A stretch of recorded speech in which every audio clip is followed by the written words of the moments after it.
Hello అండి, అందరికీ నమస్తే. ఈరోజు మన రెసిపీ వంకాయ తాలింపు అండి. ఈ రైస్ చాలా బాగుంటుంది, ఒకసారి ట్రై చేయండి. ముందుగా ఇలా స్టవ్ వెలిగించుకొని కడాయి పెట్టుకున్నాను.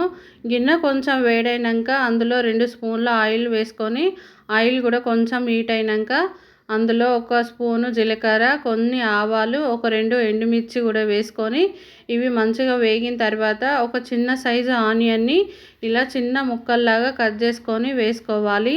అవి కొంచెం ఫ్రై అయ్యనివ్వాలండి.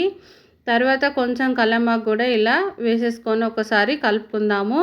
నేను 4 వంకాయలని తీసుకొని ఇలా చిన్న ముక్కల్లాగా కట్ చేసి పెట్టానండి. ఆ తర్వాత ఆనియన్ కొంచెం వేగిన తర్వాత 1 స్పూను పసుపు, 1 స్పూను అల్లం వెల్లుల్లి పేస్ట్ కూడా వేసుకొని ఇవి రెండింటిని కూడా మంచిగా వేయించుకోవాలి. పచ్చి వాసన పోయేంత వరకు వేయించుకున్న తర్వాత మనం ఇందాక కట్ చేసుకున్న వంకాయల్ని కూడా ఇందులో వేసుకొని మంచిగా వేయించాలండి. వంకాయలు కొంచెం సేపు వేగిన తర్వాత అందులో 1 స్పూను సాల్ట్ వేసుకుందాము.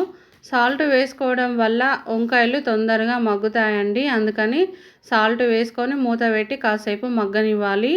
ఇక్కడ ఒక 2 పచ్చిమిర్చిని తీసుకొని మిక్సీ పట్టానండి. ఇలా పేస్ట్ లాగా మిక్సీ పట్టుకొని వంకాయలు కొంచెం మగ్గినాక ఇది కూడా పచ్చిమిర్చి పేస్ట్ కూడా వేసుకొని మంచిగా కలిసేలాగా కలుపుకోవాలండి. రైస్ని నేను ముందే ఉడికించి ఇలా చల్లారబెట్టానండి.